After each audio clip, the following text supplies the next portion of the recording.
Welcome, devoted listeners, to the icy cold waters with sharks underneath. It's Put a Shark in It.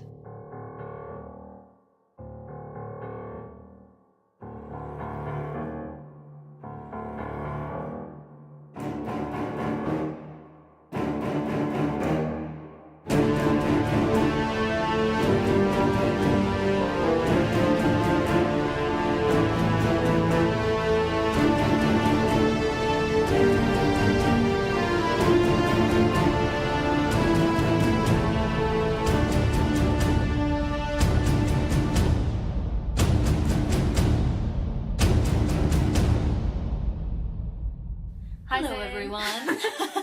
Hi Lynn. So what are we discussing this week? We're discussing our first request, which is very exciting in itself. Indeed. It is Justice League, Flashpoint Paradox. Oh, it's very interesting storyline. Yeah, I mean, I think, I hadn't read the original graphic novel. I don't think you had either. No. But being somewhat familiar with some of the characters, you are able to step into it and enjoy it. Yes. So it was the first in a line of DC animated films about Justice League and everything. So it kind of, I think it set the bar quite high. Yeah, because I had read that there's a really good one, a Wonder Woman one in that series that's supposed to be really amazing. Now see, I have a DC animated Wonder Woman film at home, but it's not the same Wonder Woman. Like, I think she's voiced by Rosario Dawson, and that from what I read earlier, that the Flashpoint Paradox, the original comic, is what started the New 52, and the New 52 was a revamping of all the characters basically, and in it Wonder Woman's story has changed, her origin story has changed, and some of her abilities are changed. So the one that I have, the animated one, is not that one. It's very different. It's the original Wonder Woman where she's made from the sand and Zeus thunderbolt or lightning bolts her into life. Oh, okay. Yeah, cool. Yeah, it's really awesome. in the New 52, she's made the old-fashioned way. Oh, right, okay. That's not as exciting. Well, it is exciting, but it's not as exciting. It's still, to me sometimes. Still Zeus using his lightning bolt. Well, exactly. Zeus is up to all sorts all the time. I wonder what form he took. Exactly. Like a swan or a golden array of gold or whatever. I don't know, some sort of sunlight.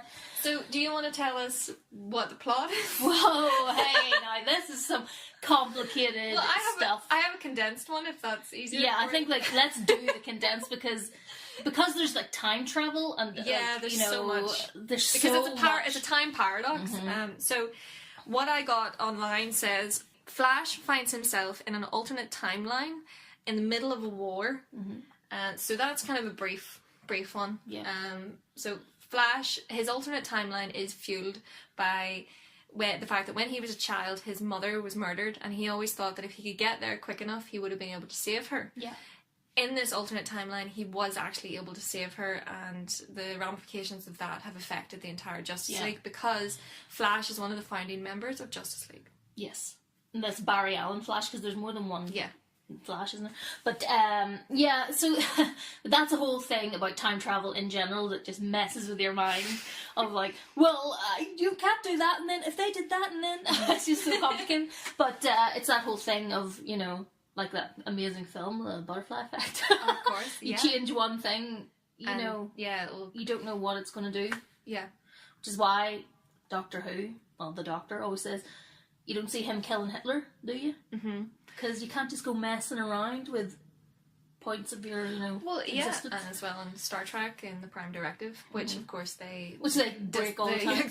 Like, whatever, I'm gonna have sex with this alien woman who's never seen an alien before herself. Okay, well that's only Kirk, really. That's very specific. And Riker, I suppose. Well, although there's some episodes of Next Generation where, and I need to stipulate this very clearly, Riker is sexually assaulted. Yeah.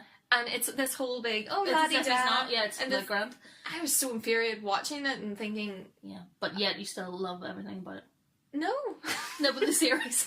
I don't love everything about the series. Well, there are definitely, and I didn't mean she loved everything about people being sexually assaulted. There are definitely episodes that you can skip over. Yeah, of course. But that's like most series, really. Yeah, I think also indicative of series of that time. There were a lot of really bad filler episodes. Yeah, for sure. Well, also, they were a long series, and it was a long-running series as well, so I understand. I think that's the problem as well with the American format of having 20-plus episodes of something. Yeah, especially in terms of those hour-long kind of dramas, because it might be, their sitcoms only really last like 20, 22 minutes because of their multiple ad breaks, so you can maybe see that, because I think their sitcoms are fine in that format, but yeah, to have an arc that is basically like 20 hours long per series, that's a hell of a task. But I suppose, if it's a full arc, yeah, it is a hell of a task, but if it is, episodical, just a new alien, a new planet to visit, and I suppose Star Trek is really good for that, because they're in space and there's you can do something different, million possibilities of what can happen.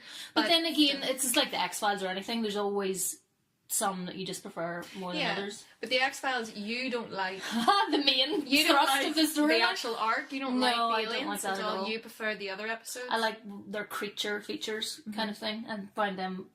First of all, often they're quite witty, which I like, or scary, which I also like. So yeah, I prefer it when it's just about one-off random things. Also because aliens in that format, like Little UFOs, little grey men, and doing whatever, that they don't really interest me. Now, alien universes and whole worlds created, that's a different story, that's exciting, but not that the truth is out there. Have you seen a UFO? No. I get what you mean. I did try to watch the new season of it, and I couldn't. Yeah. I just don't think, sometimes with things like that, you shouldn't go back. Don't revisit the well, because it could be poisoned at this point. I think the same can be said with don't do a prequel. Yeah. There are plenty of other stories out there. That's very true. I think the Titan series and Star Trek would have been much more interesting than let's all go back and rejig the timeline and ruin characters that we all love. Well, some people love. You love. Everybody loves Spock. Yeah, no, that's true. I do love Spock. He's my favourite. Well, actually, we should talk about the film that we're trying to talk about. We should. Okay, so Barry Allen saves his mum, then finds himself in this other universe, which he doesn't realise at first, but then he's like, whoa, there's stuff not happening, because he doesn't have his power anymore. Yeah, that's one of the main things, that he isn't actually the Flash, which is really cool. Yeah, well, a bummer for him. Well, it's a bummer for him, but it's really cool because it's still within him to become the Flash. Yeah. But he has to harness the Flash power. I can't remember what it's called. There's a special name for it. But he has to recreate the accident which created him. And the person that helps him recreate the accident is the one and only Batman. Yeah, but Except, is it Batman? This was actually... Now, there are many things in it that I really enjoyed as an alternative story, because I love alternative stories. But the Batman one is brilliant. It's so good. I loved it. And do you know who voices him? It's Kevin McKidd, who's in Trainspotting and Dog Soldiers, and also the voice of the Flash is his name Justin Chambers, and him and Kevin McKidd are both in Grey's Anatomy. Oh my god! But the thing about Batman is, and this is a spoiler, but I'm sure that everybody's on board with that. And it's one of the first things you find out. Yeah. So yeah, it's not Bruce Wayne. Who is it, Lynn? It's Thomas Wayne, Bruce's dad. What?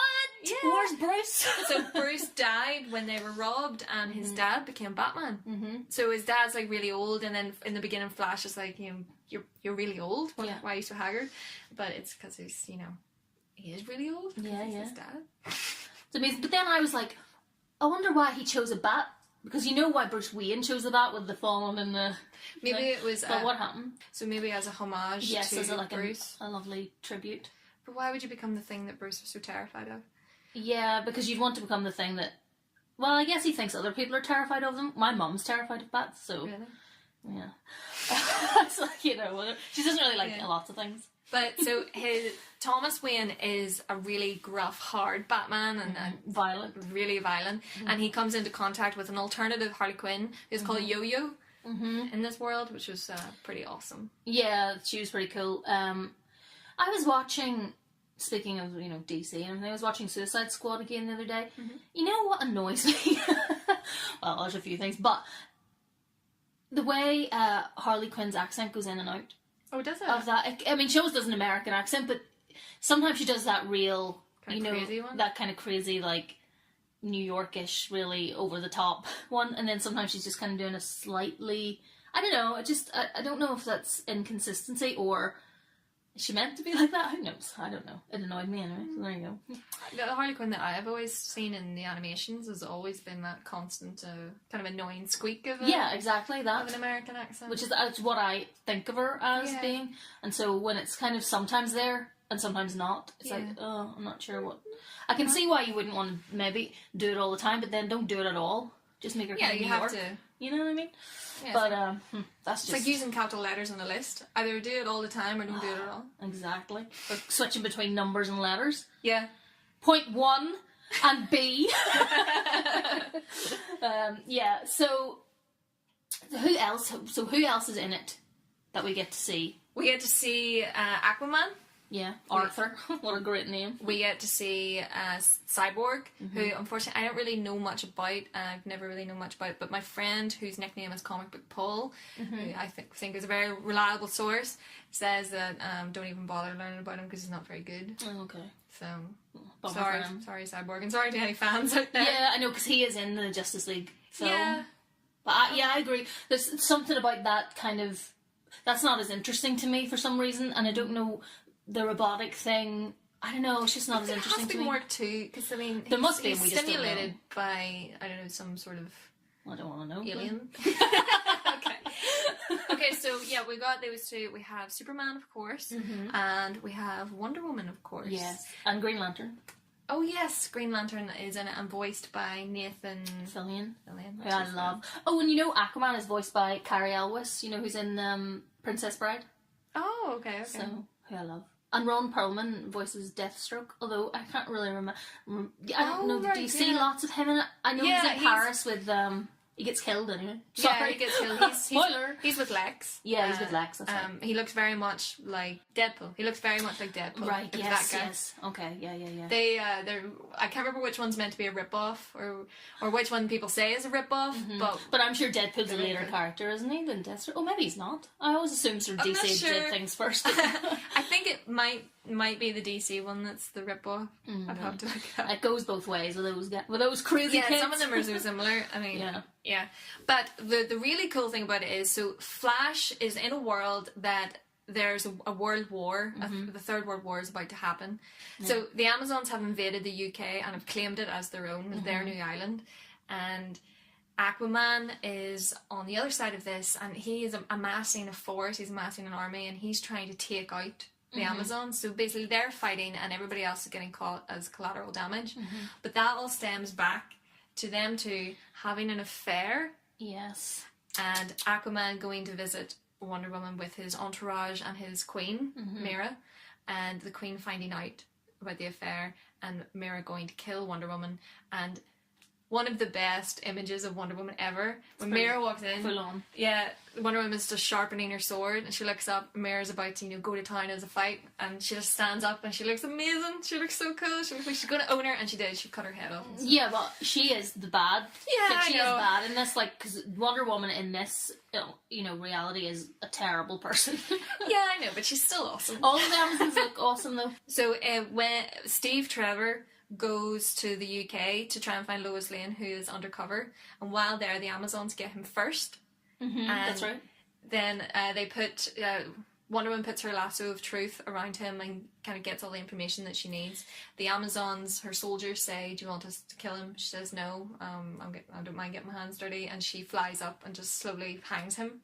So it's really brutal stuff. I mean, she's a bit of a bitch in this reality, of course. Do you think, because you don't really see her in... Oh, do you see her in the other reality? Oh, you do, because at the very beginning you see them all, and then that brings on the whole... Because is she that big? Yeah. Yeah. I don't know why I didn't notice it, because I was too busy going, how are they all saving all of the... Yeah. Because there's all these bombs that are attached to... bad guys, actually. Yeah. So the Justice League have to divide and conquer and save everybody in their own different ways. The way that Superman does it is so cool. He basically just wraps his hands around the bomb and then it goes off in his hands. It's so awesome. But Batman's one is so precarious, my word. Yeah, Batman's one, what does he do? Is he just unwiring the bomb? So Green Lantern has the bad guy and Batman in a bubble in space. Yeah. While Batman is like working tinkering with his, that's right. He could totally die. And then he gets it off, and it just Green Lantern obviously lets the bomb like slip out, so it explodes in orbit. But you know, that just shows Batman's honor. Well, yeah, I mean, Batman's... in that reality anyway. I mean, he kills left, right, and centre in the alternative reality. Let me tell you, as do they all. In the alternative timeline, Flash cannot reach his ultimate potential. He can't reach his ultimate speed, which can help the timeline. Yes. Because there is another Flash who is using the Flash Force. Yes. And that is Reverse Flash. And Reverse Flash is who did all this. Yes. Who wears yellow. Who put the yellow costume in Flash's ring to say, I did this for you.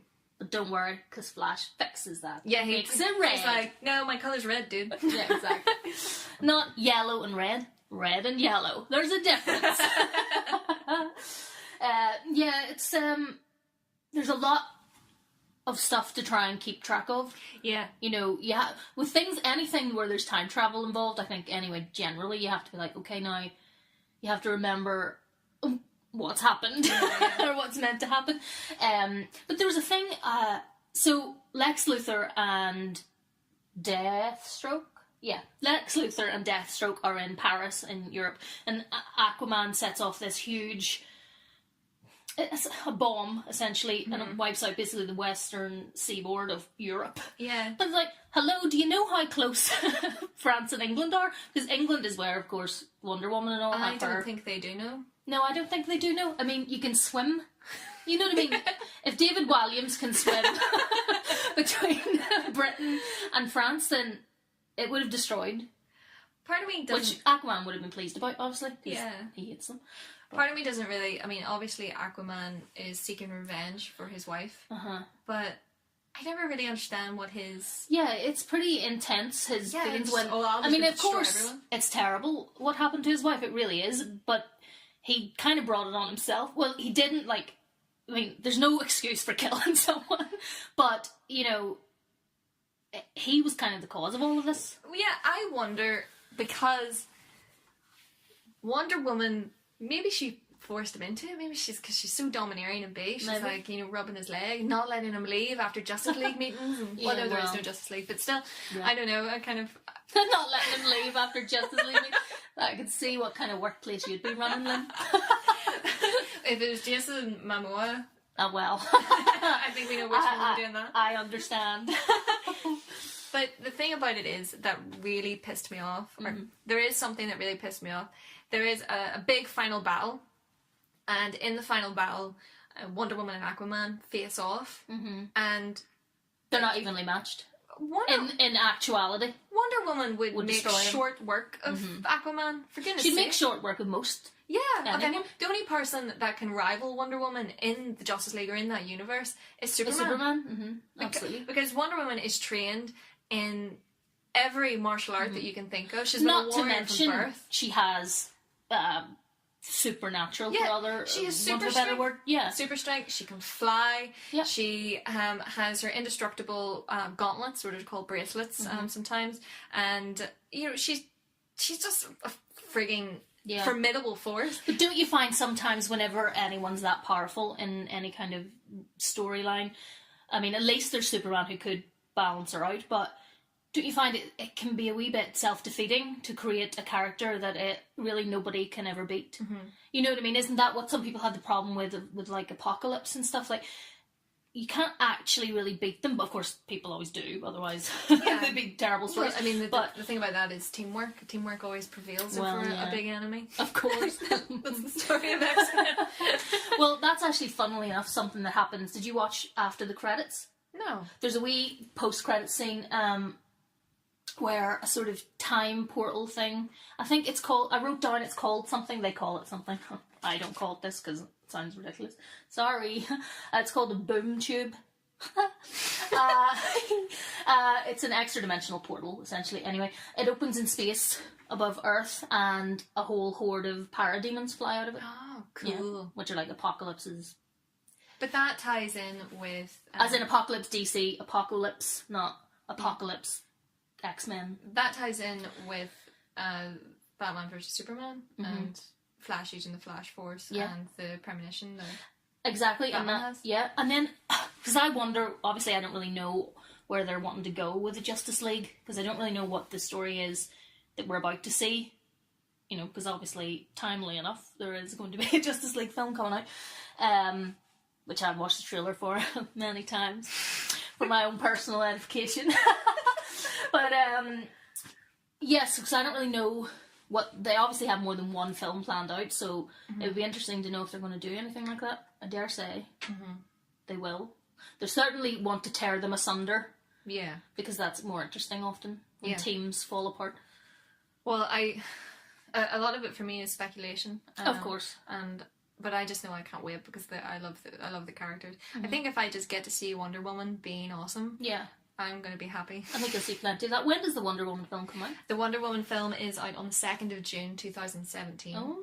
And the Aquaman film is out on the 27th of July 2018. Oh, God. You have to wait so long always. When is Justice League out? Oh, I didn't look that one up. I probably should have. I will look it up. But, we can slot that in. But, yeah, well, let me look it up because I'm sure people will want to know that since we're talking about them. But yeah. Don't discuss anything yet. I can put like a little bit of trivia into it. Yeah, go for it. So in one of the scenes where Flash is running, you can see Rorschach from Watchmen. Oh, awesome! Standing with the end is nigh. I can't believe I didn't notice that. Go on, what was I doing? Oh, well, I was doing my makeup at the time, so I'll just be honest. I was slightly distracted with an eyebrow, probably. But I had mentioned about the New 52. So originally in the comics, Flash had encountered another character called Pandora, who helps him reshape the timeline. So it wasn't kind of as simple as the cleanup that happened in the film. Well, there's a whole thing, of course, because I was reading a little bit about it, and it was saying that, you know, whilst the Flash, he stops himself from going back to save his mum, thus making sure that reality where there's the world war and everything doesn't happen. However, there's still a time fracture, and so whilst everything may seem normal that we see up to the end of the film, it's not really. And then, of course, as I say, the post-credits scene with all the parademons and everything, so he's still messed with the fabric of time. Yeah. And you don't be doing that. No, it's great. You know what I mean? So it's very interesting, and you wonder then, is it possible to ever go back to what it was then? Like, if you've kind of, as in Doctor Who, it's a whole thing of like, you're not meant to cross your own path kind of thing, your own time stream. But he has. But he does it constantly. He does it constantly. Like, there's a whole episode where Rose goes back to try and stop something that happened in her own life, and you're not meant to do that. But, so that's like a rule there where you're not meant to be changing things. They do it all, like they literally do it every single episode. So whatever. That's what they base every story. I think if they couldn't do that, actually, they just need to stipulate, this is really wrong. Yeah, don't be doing this. This is the trauma. Yeah, exactly. So once you've gone back in your own time stream more than once with the Flash, can it ever be the same? And I think that's a really good concept. I think that, I mean, it shouldn't be the same because it's always going to be fragmented. Yeah. From that point on. It's like when you miss a stitch in a hem or something, you have to go back over yourself. Never looks quite the same. Yeah. Don't do it, lads! So, the Justice League film comes out November 2017. Oh, yay! So that'll be great because that means between the Wonder Woman film and Justice League, there's not so long to wait, and then between Justice League and Aquaman, there's only 6-7 months, which is good for me, because I do think they look really great. And obviously, I mean, I'm only half joking about watching the Justice League trailer because Aquaman is so friggin' hot, but it also looks genuinely good. I think it looks genuinely I think Barry Allen looks brilliant. I love the casting of Barry Allen in it. Ezra Miller. First of all, I love the name Ezra, okay? Can I just say that? I'd be like, I love your name. But, I really like Ezra Miller, but as we've discussed before, it just brings to mind that scene in Trainwreck. I cannot handle that scene. It is so disturbing.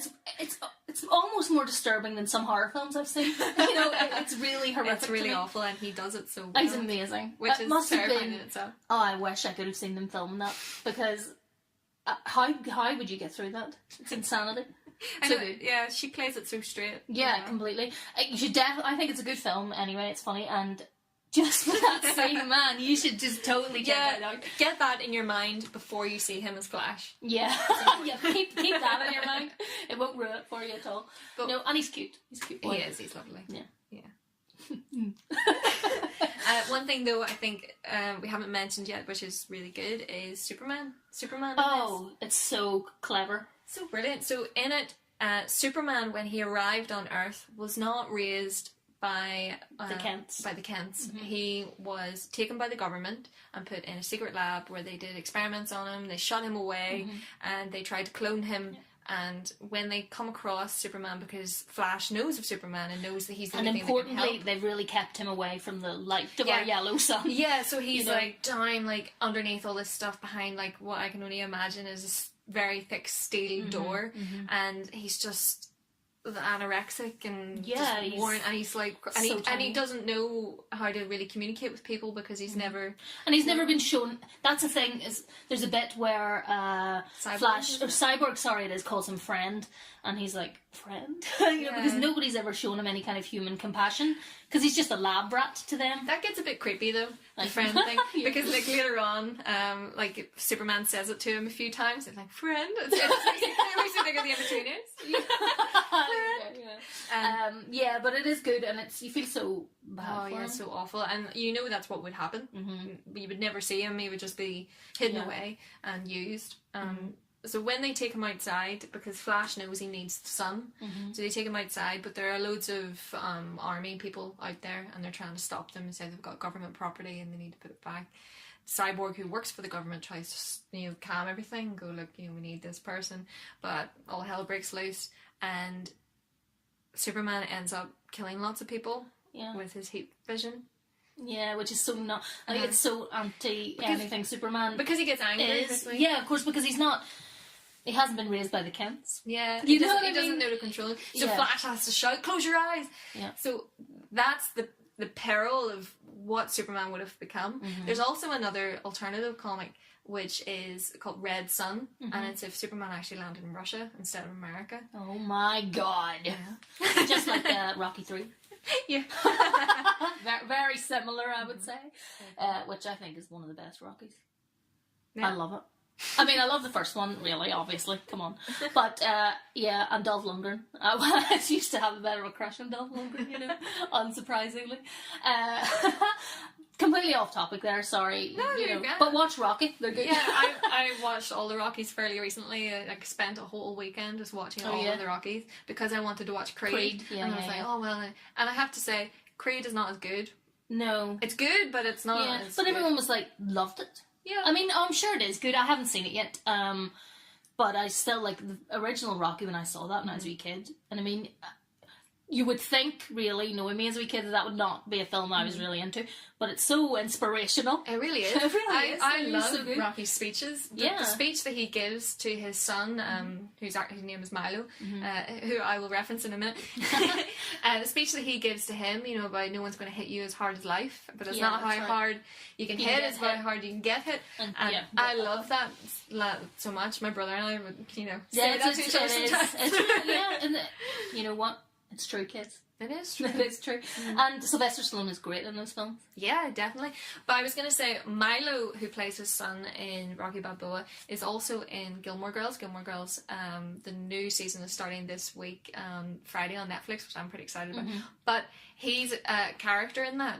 And early on in Gilmore Girls, Lorelai says that she does like a wee throwaway line about how he looks like Rocky. About how he calls him like the Italian stallion. I love it when they do things like that. I know, but calls him the Italian son. And then later he got cast as Rocky's son. That's so cool. And now that he's older, he looks a lot like Sylvester Stallone. And I was like, that's class. What is the name of that actor? I can never pronounce his surname. Is it the one that was in Heroes? Yeah. Yeah, because he looks like your boyfriend, doesn't he? He does. He's a very similar type. Do you think so? Yeah. There you are, Darren. A shout out. Hey! No, he does though. I'm always like, I can see why you like him because... Not only do you look like Milo Venenana, whatever his surname is, but you also look like Sly. Yeah, exactly. I don't know if that's really a compliment to say someone looks like Sylvester Stallone. Have you ever seen any clips from the porn he did? But he didn't do any actual sex. Not Darren. No, because I have. No, the Italian Stallion. No, I didn't know that existed. It's like, well, I mean, he was in the Italian Stallion, but he doesn't actually have any sex in it, so you don't have to see that. Is he like Joey? That he like just turns up? Kind of, yeah, he just like does other things. Sounds alright. This was before? This was like early 70s. He was very young. Yeah, but like so many people, I think, did that kind of thing back then. Just trying to make a living. Exactly. Well, you know, whatever. Yeah. It's an honest enough living to me. Mm-hmm. Well, not to me. I don't do it, but or do I? Links below. No. Frantic googling. Is that what you call it, Lynn? No, we've already decided that your porno would be called Sparkle Motion. Sparkle Motion. I tell you, it sounds like Friendship is Magic, like My Little Pony Friendship is Magic. You ever gonna watch a porno of that? I probably people would. would. There's a word that Bronies would be all over that shit. I'm sure that exists now. I'm like, does that exist? Because porn versions of everything exist. Mm-hmm. Not everything, but like a lot of stuff. Everything? Pretty much, yeah. Like they churn them out every day or so. Yeah. And they, I didn't go looking for this, by the way, because it's not my thing. But there was a like a Marvel Avengers one. Oh, really? I say that's not my thing. If Loki was in it, but he wasn't. No, he wasn't. But Hulk was in it. Oh. And I think She-Hulk might have been in it. Like not together because they're related. No. Well, I don't think so. No. Okay. Well, I mean, I didn't watch that much of it. Like, I just saw a couple of key moments. No, but that's what I mean. Like, there's so many weird people. Oh yeah. You know, we're like, oh yeah, definitely want to watch that. To me, it would ruin my favorite thing because it's not the people. It's not like you're getting to see, you know, Scarlett Johansson and Tom Hiddleston have sex because I would pay to see that. Yeah, but you know what I mean. Although I did read a fan fiction of that once. These are the kind of things I get up to when I'm sadly, as always, left alone. I can see why I might be left alone. Oh dear. If I was to surmise the film, I would say that, you know, it's about that fragile nature of time and how obviously horrible things happen to us, but they make us who we are. Absolutely, exactly. And to stay true to that. I mean, I think a lot of the films, I mean, maybe I'm just putting an inspirational spin on a lot of them, but I kind of take that, you know, to take... Well, that's what superheroes are for. Yeah, to take that hurt, and Flash obviously made it something brilliant because he became Flash. But that's why so many of them have very tragic backstories, because you're supposed to go, okay, well, like, I can become something important and special even though I've been through something really harrowing, you know? It's funny though, my favourite though, Wonder Woman, doesn't have a harrowing. No, but she was created by a god and trained to be But so many of them do. Like, I don't really know Aquaman's backstory, I have to say, how he was created, so I think some of them maybe don't. I think Aquaman's a half-breed as well. Oh, is it? Of course. He's a mudblood. Yeah, exactly. We know how we feel about them. So, let's see, out of 5, we haven't done this in a while. I know, we keep forgetting we're terrible. I have to come up with something terrible, because I think it was like hallucinogenic brooms last time. Yeah. Oh no, that one's awful. Wow. Oh no, I'll not do that, no. No, oh no. Oh no, I couldn't do that. Couldn't possibly. God, you come up with one. I can't come up with one. No, you're always so great at coming up with them though. Especially if you just came up with one that was really horrific and you didn't want to use it. This is what goes on in your mind. It was how many shriveled up Superman penises. Why is that even in your head? But then I always think with Superman, you know, I don't really quite understand how he and Lois Lane have sex. I feel like he has to hold back so much. Oh yeah, that again, just like Twilight. This is like in Mallrats. Like the only woman that he could properly have sex with and carry his child would be Wonder Woman. Yeah, absolutely. Why is that not happening? Otherwise, as in Mallrats, as you said, it's like a shotgun going off. Yeah, that's no good. I mean, like he must be seriously holding back. Yeah, because he'd kill her. Yeah, definitely. And as amazing as it may be to say, I don't know how you said it till you're dead, but like, I died in glory. I don't know that I'd, if it's worth it. Is it worth it? Not really. Because as we've said, having your cervix pounded, oh Jesus, it's not a nice thing, let alone by a very, very strong alien. Yeah. I mean, eye-watering is not the words. But you're right, it is bloody terrible. Oh no, we'll have to think of something out of 5. Okay, come on, what is We're being terrible. Oh, I know. Oh, okay. Oh wait, no, I had. You're the writer. You should be coming. I thought like how many Batman daddies or how many Daddy Batman? No. Yeah, that sounds bat daddies. Oh, how many? Flash and Green Lantern. How many? How many? Let me word this. Okay. I have to explain after I say it. Well, the best things always need explanations.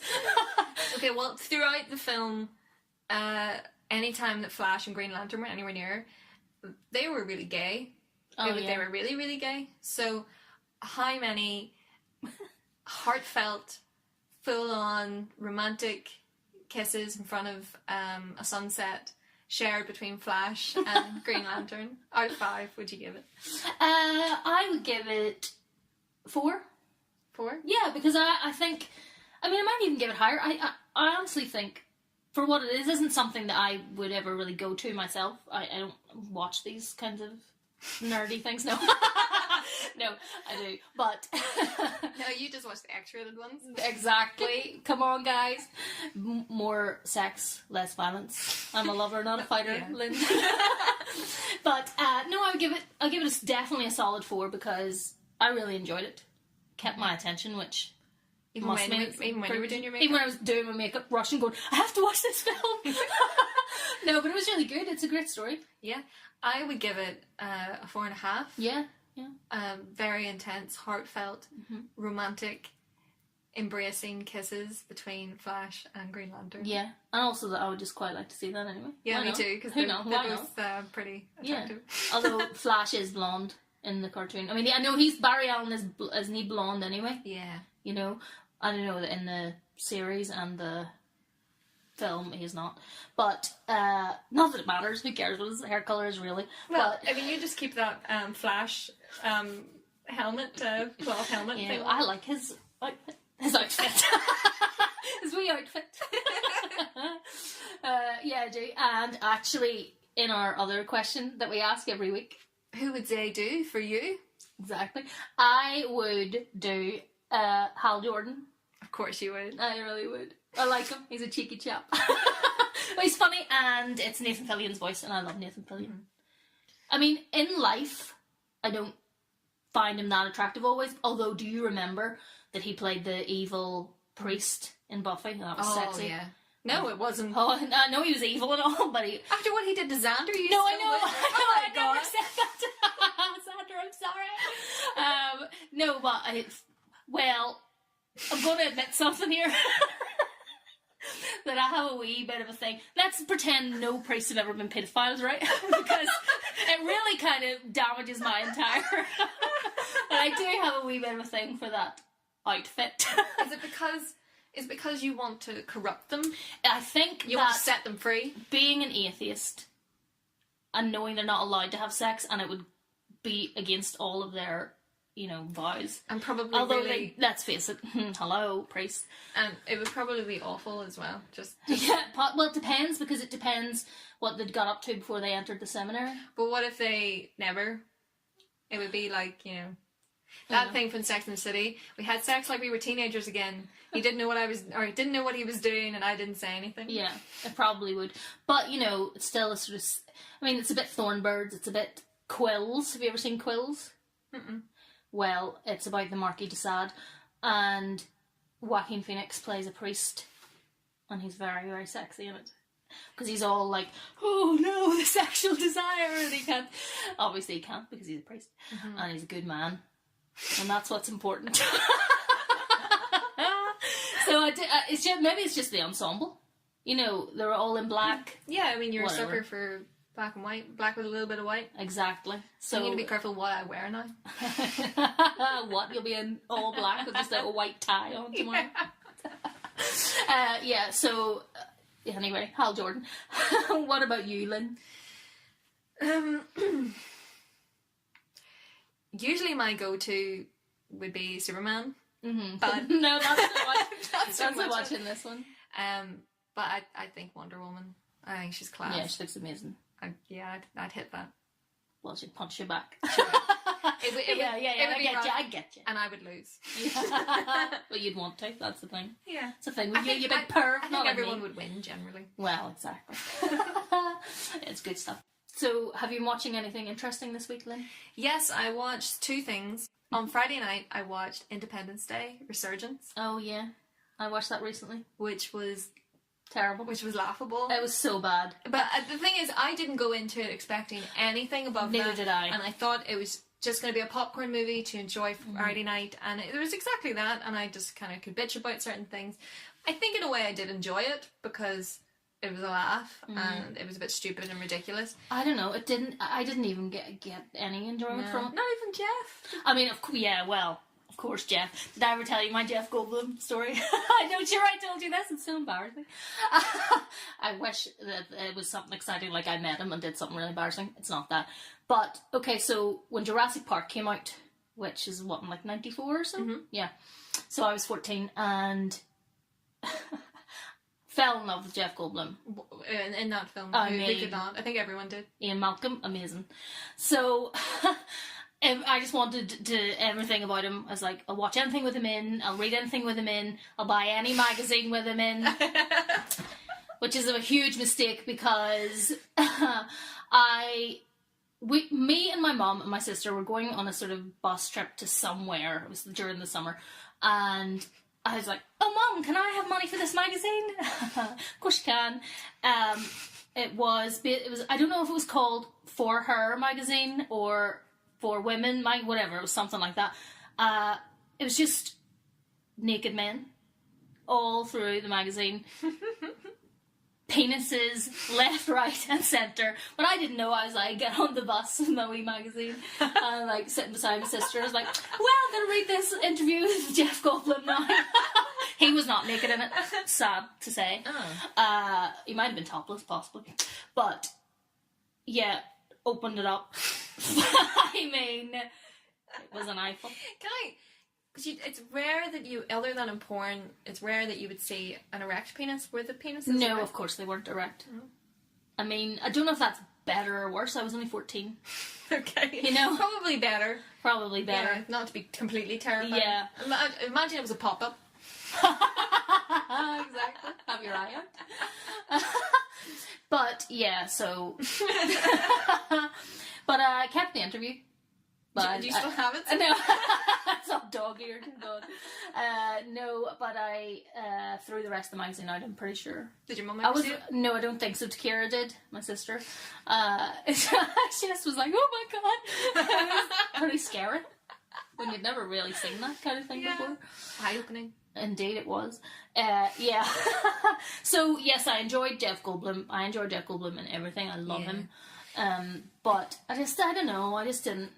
I also didn't really hold my interest. No, it didn't. I suppose a lot of people wouldn't be opposed to looking at their phone while they watch a film. Mm-hmm. I am, and I don't like talking when I'm watching a film or anything. I like to really be engrossed in it. But you better be, or she'll have your head off. not so much with Independence Day Resurgence. I was lifting my phone, I was doing things because you didn't really feel like you were missing anything. Yeah, it's not a good sign, and it's a pretty long film. Yeah, I mean the dialogue's pretty awful. Like I did keep checking to see how long was left. Mm-hmm, yeah. Some of the things about the future and how we use the technology was really cool, and I thought that was pretty awesome. And the entire Earth coming together and working together, and people of different languages speaking to each other.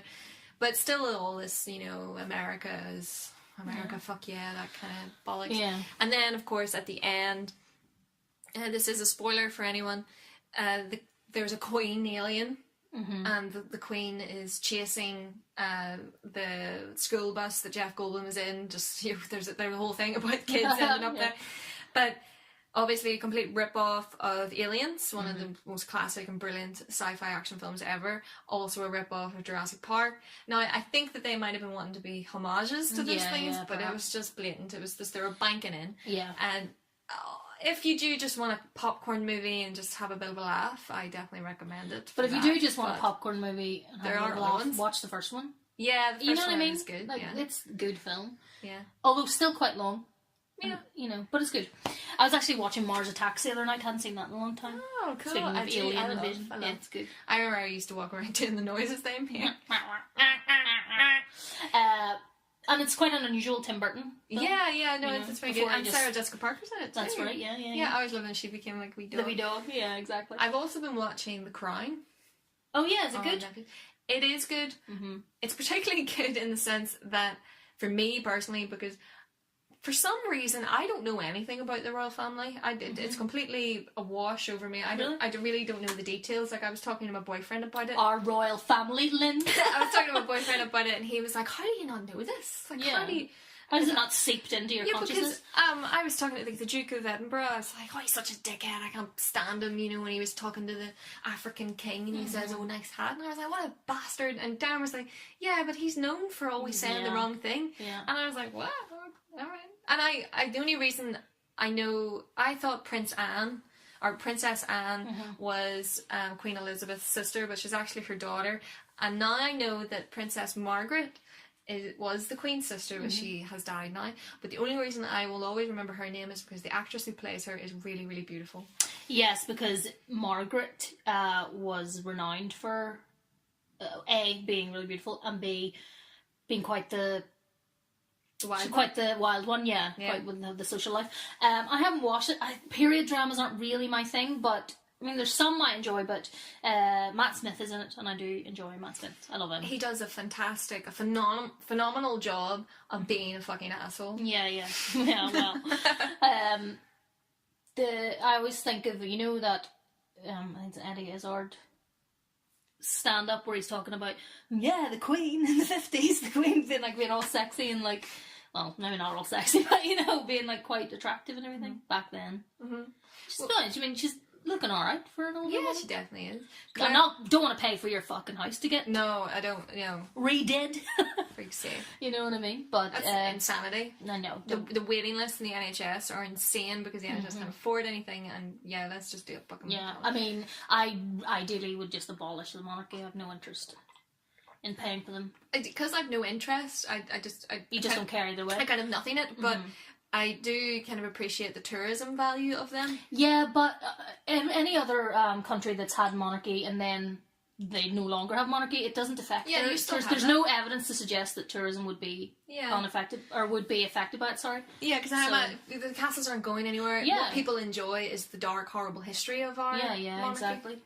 And it's sort of a strange time. I always think it's like weird to be a king or a queen. And it's 2016. It's like a fairy tale. Yeah. What are you talking about? Yeah. What do you mean you're a princess? Shut up. You know what I mean? Slap her. Yeah, exactly. But I have to say, Claire Foy, hopefully I've said her name correctly, who plays the Queen, is fantastic. I've heard everyone who I know who's seen it really enjoys it. Yeah, it's really good. But I still probably won't watch it because, I don't really care. And again, like I said, period drama, not really up my alley. But I actually haven't. Well, I watched the Absolutely Fabulous movie. Oh, what do you think? I went to see it in the cinema with my mum. I know, hit and miss. It's like that kind of thing where, I don't know, again, I just sort of go, I don't necessarily need you to revisit this. I don't think that kind of humour is that funny anymore. And I think also it suffered a wee, it's not as bad as this, but it suffered a wee bit from that thing that Zoolander 2 had, where they think that just shoving loads of cameos and, and stuff like that, and like pop culture references into something is humour, and it's not. I remember Jennifer Saunders, I think, was on Graham Norton, and apparently when they were making it, they got loads of phone calls of everybody just wanting to be in it. Oh, I'm sure. Yeah. But I have to say that the Brienne of Tarth is in it. Oh yeah, that's right. Yeah. Somebody calls her Brienne of Tarth, like, go stand by Brienne and I'll find you later. Yeah. And I do love Patsy. Like, Patsy's my favourite. Oh, Patsy's fantastic. Patsy's amazing. Yeah, she's great. She's so good. I love that she's still doing all the same thing. Yeah, exactly. She's never going to stop. And she looks exactly bloody scene. Joanne Lumley is amazing to me. Now, I love Joanne Lumley and I watch all of her travel shows. She's a wonderful person to lead a documentary because she is so kind of forgiving and interested and warm nice. and friendly. You would want to talk to her. Yes, she makes everything sound magical. Like, she really does. Did you ever see the documentary she did about the Northern Lights? No, I haven't seen that one. I would love that one. You would love that one. I actually cried. The first time I saw it, I actually cried. I was like, I want to see it.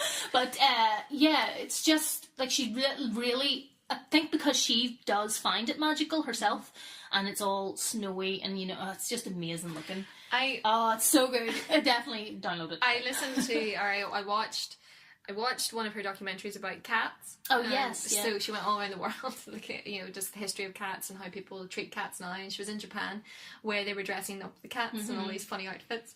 And they put the cat in a frog outfit, right? And everybody started laughing. But Joanna was like, oh, no, we mustn't laugh. And she was looking at the cat going, just look how beautiful, It was just, it was funny, obviously, to see the cat in a frog outfit. Yes. But the way that she controlled the situation and made it more about appreciation was just beautiful. Exactly. When sometimes she must be going, what is going on? It's so good. I watched that, and obviously we both watched my Scientology movie. Not my Scientology movie, which I haven't made yet. But I'm infiltrating. Yeah. And we enjoyed that. Yeah, good old Louis. Good old Louis. Do you know that he's Justin Theroux's cousin? Oh, I did. And vice versa. Yeah. Well, both. Either way. A very attractive family. That's so creepy. Wow, that was so creepy. I don't know what I do with myself. She's holding me against my will. Yes. So that was good, and that's on Amazon Prime. Should anyone care to see it? Because I don't know if it was released in the cinema here. Or maybe it was like a limited release, but it mustn't have been for very long because it's only been released. I don't remember it being released, and I know there was all these problems with it being released in Ireland. That's right. So I don't know. If you haven't googled that yet, Google it. It's very interesting. You can watch it. Like, it doesn't. If you know anything about Scientology already, it doesn't really necessarily teach you anything new. But Louis is just always nice to watch. His demeanour is always. He has a great style. He does. In dealing with things. Yeah, I like him. Good guy. Okay, so cinema releases this week. There actually are quite a few, but I have to say, I was kind of like, ugh. So cheeky. I was kind of like, these are kind of boring. There's that one. I don't know if we discussed it on here, but I know you and I had discussed it. Patterson, the Jim Jarmusch film with Adam Driver in it. Oh, and he's a sort of everyday poet, bus driver. So that's released this Friday, and so I would go and see that. Possibly. Yeah, that looks great. It looks really brilliant. And another one that a lot of people want to go and see, especially at this time of year, is Bad Santa 2. I'm not interested at all. But a lot of people will be. Are you? I don't know if I'd go to the cinema to see it. Yeah, I think if it was on, I would probably watch it. But, yeah, exactly. People were completely overwhelmed and obsessed with Bad Santa when it came out. I remember being really like, okay. I enjoyed it, right, but I enjoyed it, but I've seen it once, so I can't love it that much. You know what I mean? Lorelai Gilmore, isn't it? Oh, well, there we go. That's what you'll be watching. Nah. And then one thing I did want to say, because I think this is so good, is a DVD that you can buy now. Do you remember the BBC children's classic Maid Marian and Her Merry Men? I do. You can get it in DVD. Oh, wow. Series 1 to 4. So Tony Robinson obviously wrote it and stars in it as the Sheriff of Nottingham. And I haven't really seen it since I was a kid, but I loved it so much, and the songs and everything. And Cat from Red Dwarf is in it, as I call him. Cat. Yeah, I know. I'll never know him as anything else. And I just loved it. And it's just a cool take on Robin Hood, because it's actually Maid Marian who runs the show. Yeah. And Robin Hood's an idiot. It's good, and that's what made me most excited in terms of what's coming out this week. So what trailers have you been watching? Did you watch any this week? I did. Now, the one I wanted to talk about is actually, it's kind of not a new trailer, but it's a second trailer from a film that already had a trailer, but it looks really good.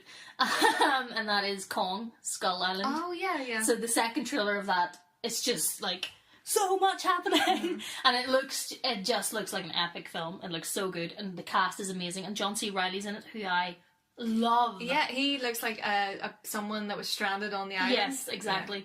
Yeah. The only thing I would say is, so many trailers suffer from this. I don't know why they do it. I mean, just give the game, like, it's just to show everything, you know what I mean? A bit of, I want to be excited and surprised by something. Because there are so many ways to sneak a film, or sneak preview or teaser of film. Absolutely. Especially something like King Kong. Yeah, where it's a huge spectacle, and I've seen them all now. I mean, I probably haven't, but I feel like I have. Like, when we were kids, we watched all, like, monster films. We loved them. We loved Godzilla and we loved King Kong, like the originals, and then we watched all of them.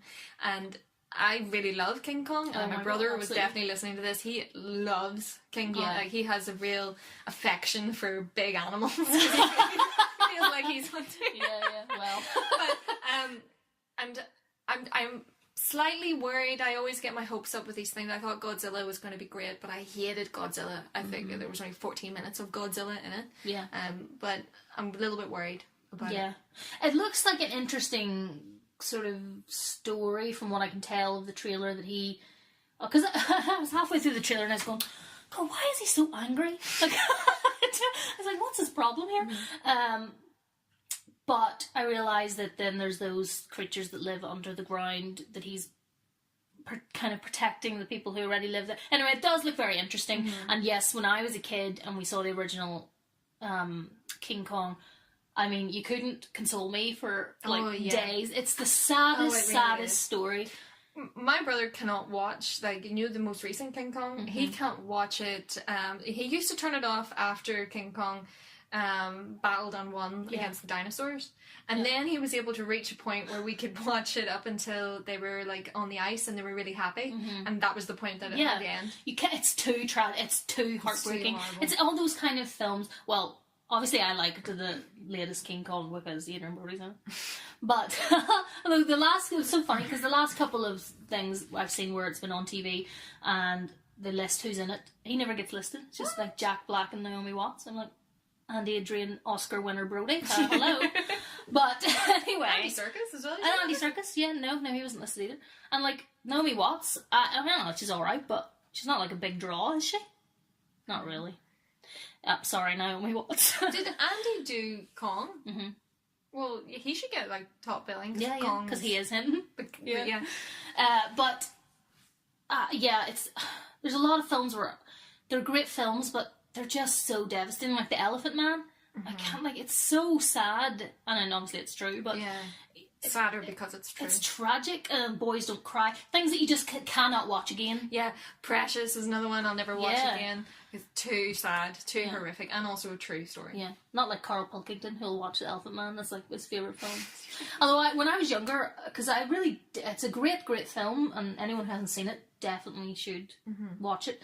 But I watched it quite a lot when I was younger. Weirdly. I think even to watch it, if you know, there are a lot of documentaries about you know, deformities that people have in today, like now. There's that young actor who is in Under the Skin, who has a facial deformity, and he went to the museum where they keep the Elephant Man's skull and also his hood, and they let people try on the hood, and yet they asked him, did he want to try it on? Now, this fella only has one eye that he can see out of, only a little bit because of the way that his face grows, and it gets worse for him. And he just, you know, people used to call him the Elephant Man, and it was gut-wrenching watching him have to deal with that. Yeah. So even just to expand your horizons, to maybe have a little insight into what people go through. Yeah. But also to go, well, as appalling as some people are probably still treated, compared to how we treated anyone like that in the past, we've come a long way. I mean, we actually have an understanding of, first of all, medical reasons why those happen. Yeah, you don't just think someone's a freak. Yeah, and that's the thing, and people aren't treated like freaks just because they don't look like everyone else, you know? But even having gone that long way, there's still plenty of way to go, you know? Like, but in every arena, that is the case. I mean, humans, I guess, are constantly evolving in some manner or other. Yeah. Well. But there's 2 trailers I want to mention. Do you have another one that you wanted to mention? No, I just wanted to talk about... You were being good. I was being good, and I've gotten over my Tom Hiddleston dislike now. And he looks very good in that. Yeah, he does very good. And Brie Larson, who's about to be Captain Marvel. That's right, too. And John Goodman, isn't it? Yeah, it's a great cast. It's a really good cast. John Goodman looks like he's been ill, though. I don't know if he was. He may have been. I know he had kind of lost a lot of weight, and then I think he's put some of it on. I think, and he's just old. Like, he's he's older than we probably think he is. Yeah. And he's such a good actor. Like, John Goodman is so good in everything. King Ralph, hello. And also 10 Cloverfield Lane, which we might have. Red State, the Kevin Smith one. Yeah. He's fantastic in that. He's great. He's a great actor. Really great. I'm just worried that in case he's sick. I know. Well, let's hope not. So there was two that I wanted to talk about. Firstly, was Ghost in the Shell. Oh yeah, okay. Because the trailer dropped through the week there. That's right. With an apology. Was there an apology? Well, with an explanation. I think there was a video of Scarlett Johansson kind of, because there's the whole controversy. Yeah. But there's a lot of people saying online that, well, actually in the story I don't really know about Ghost in the Shell, but there's a thing of where they choose specifically European looking people to be, or to like form to take. Okay. So a lot of people are saying, and the director's saying, well, we chose her on purpose. You know what I mean? Well, and yes, there's that whole thing, as always, she's a bankable star. Yeah, definitely. I mean, if she was interested and she wanted to be that character, you're going to get that film made immediately. Yeah. Unfortunately, that is true. But I think the problem with it is that with the original source material, the character, Major, is not European. No. So I think that's the main gripe with it. If they had chosen a different character, maybe they could hold on to that, but I don't think that really makes any sense. I mean, as I say, I don't really know anything about Ghost in the Shell. I'm not, like, I'm desperate to see it or anything, but... Well, I really love the trailer. I thought it was class, and I love the concept of it, and I love watching Scarlett do anything, really, and I love watching her fight. I think she's a really brilliant action star. Yeah. But do you think she's a really brilliant actor? No. I don't. Not so much. I haven't really seen her be challenged as an actress. She was really great in Under the Skin. Yeah, she was great. Even though it's very quiet and there's not a lot of lines necessarily in it, but she was very good in it. Yeah, I suppose that's a different kind of challenge than maybe what I was thinking about. You know, I think it wasn't really as transformative as I'd maybe like to see her do.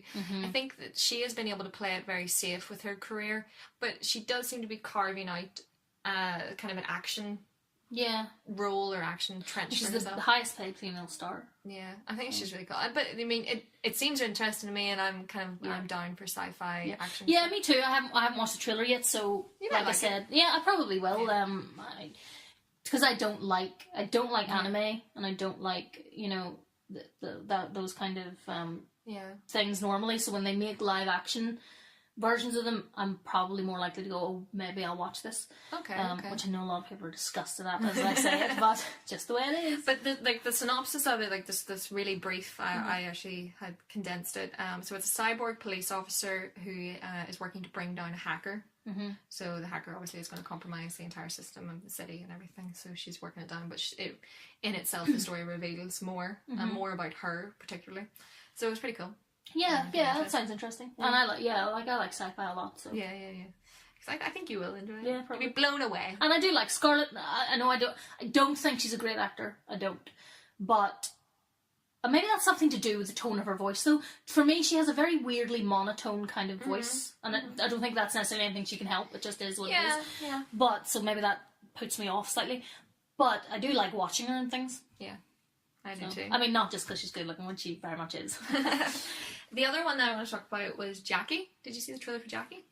Yeah, I did. Natalie Portman. Yeah, Natalie Portman starring, and it's. I honestly, can I say, I think it looks appalling. You really do? Why?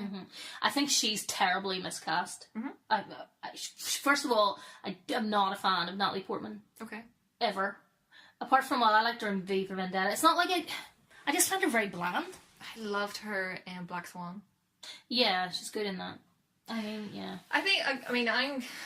I'm probably more compelled by the story, and the way that they appear to be telling it is fragmented and a bit crazy, and about her being demanding and wanting to create this legacy for JFK, which is all pretty interesting, and I like the style of it. Yeah, so, I mean, she definitely led an interesting life, because even after JFK's death and everything, there was a lot happening. Yeah, definitely. I think to have a look at that world, what happens to the First Lady after the president is assassinated. I want to know more. Now, maybe she is miscast. I'm not. But it's just a personal thing as well, because I really don't like her. and I know that's unpopular because people love Natalie Portman, but I just find her so dull. Well, no judgment here. No judgment. Yeah, here. you know, people like what they like and don't like what they don't like. But Jackie made me think of, do you remember Grey Gardens? Oh my god, I love it so much. I love it. See little Edie? I love her. I love her so much. Grey Gardens, like the film was good too, but the original documentary, oh my god. If anyone hasn't seen that, please God, go and watch that. It's amazing. Jackie Kennedy's cousins, the Bouviers. They're just... Explain a wee bit about what Grey Gardens is about. So it's Jackie's aunt and her cousin, and they live a reclusive life, and they're like hoarders, and there are cats everywhere. Oh and my! They're frigging mental. Yeah, they're. You learn a little bit more in the film, the Drew Barrymore film, about little Edie and maybe the life she could have had. You know, because, I mean, she was part of a very sort of affluent, well-to-do, well-loved family, the Bouviers, who is, of course, Marge Bouvier is named after from The Simpsons. But, and they were, you know, socialites and whatnot. But she becomes a sort of sad figure, because she never really... You know, she never really got to do anything then. She never fulfilled her dreams, and she never got to go and move to New York and be... Yeah, it's interesting and sad, but she's awesome, and she's a real fashion icon, little lady, with her scarves. She wears those scarves because she's, like, going bald or whatever, but... she's really, really interesting, and the house that they live in is so crazy with the cat, everything everywhere. And, you know, it became quite the scandal at the time, because, you know, she was related to Jackie Kennedy, you know, and why is the president's family, look at the state that they're living in and all of that. Yeah, I honestly love Grey Gardens. Is one of my favourite documentaries of all time, and Little Edie is just one of my favourite people of all time. It's amazing. Watch it. I'm glad you brought that up. I'd forgotten. So have you got a shark fact for us? I do indeed. Juvenile lemon sharks of North Bimini are smaller and grow 5 times slower than other sharks. So it challenges the conventional bigger is better theory of life history, because it's better for them to have a longer time in the nurseries. Yes, that's right, because they live in those shallow waters for a long time, don't they? Well, yeah. Maybe they'll spin a wee lemon shark swimming about in the shallows. And I had another one, because I do love the aspect of how sharks communicate with one another, and they do it via body language. And I've watched really cool documentaries where they can read great whites' pectoral fins and the way they position themselves to know when you're allowed, when they're curious, or when they're like, get the hell out of my way and get out of the water and eat you. But just scientifically, there have been 50 different behavioural patterns that have been identified, like across the board with sharks, and it is assumed that they use their electric receptor systems for introspective communication, which would be really interesting. Wow, that's so interesting. That sounded really sarcastic. Wow, that's so interesting. No, it is. Sharks are fascinating, of course, which is why we called our podcast Put a Shark in It. But I was watching a thing, I think it was Cracked, had a video on YouTube of just talking about great white sharks or whatever, and they were talking about how up until around 1916, which is when I think all those shark attacks off of New Jersey happened in America, the summer where loads of them happened, that Jaws is based on, people used to not believe that sharks, the notion of a man-eating shark wasn't a thing, and so people would just knowingly jump in the water with, you know, like shark infested water to be like, yeah, see, look, I'm like cool, like how cool I am, I can do this. Now, I guess not a lot of people were attacked, because obviously they would have put an end to that pretty quick. If idiots were doing that, yeah. But it seems a strange thing to choose to do, you know, but hey, you would have done it. Maybe. Yeah. Well, okay, so our famous last line from a film last time was from, do you know what it was from? Can't remember what it was. Well, it was the one that I kept laughing because... Oh, okay, yeah. Because I'm an idiot. Okay, so it was from Cape Fear, the Robert De Niro Juliette Lewis, Nick Nolte version. Cool. A really good film. The original's really amazing as well, but I love the remake. And also the Simpsons version is fantastic. Yeah, it really, really is. You know, Cape Fear, I remember having a dream one time where, because it really creeps me out, like he's, like Max Cady, Robert De Niro, is so creepy and horrible. Obviously it's violent and brutal and awful and terrible things happen in that film, but he's so creepy and horrible around Juliette Lewis's character, and because she is drawn to him as well, like, because she's a young girl, and then she kind of, anyway, it's horrible, and he's all creepy and bleh. But I had a dream one time that I was trapped in my school after hours with him, and he was chasing me around. I know, and it was really like, gross. I know. By the by. Okay, so this week's is from a classic film from the 60s. It is a British film. I won't tell you what it is, because you have to guess. And it's a very famous actor who I like a lot, and I think you probably like too. Okay, but I'm not doing it in his voice. He has a really, really well-known voice that everyone imitates, but I cannot, for the life of me, do it. So, if you can guess what this is from, please comment down below. Okay. Hang on, lads. I've got a great idea. So, please feel free. That's a short one. Feel free to comment what that's from, and feel free to make any comments or requests down below. Yeah, definitely. I mean, this was our first request, but we are happy to do more. And please like our page, subscribe, share, and encourage us to do as much of this as we possibly can. Yeah. So hopefully you enjoy it. And so I guess until next time, Lynn, just keep swimming. Bye, everyone. Bye.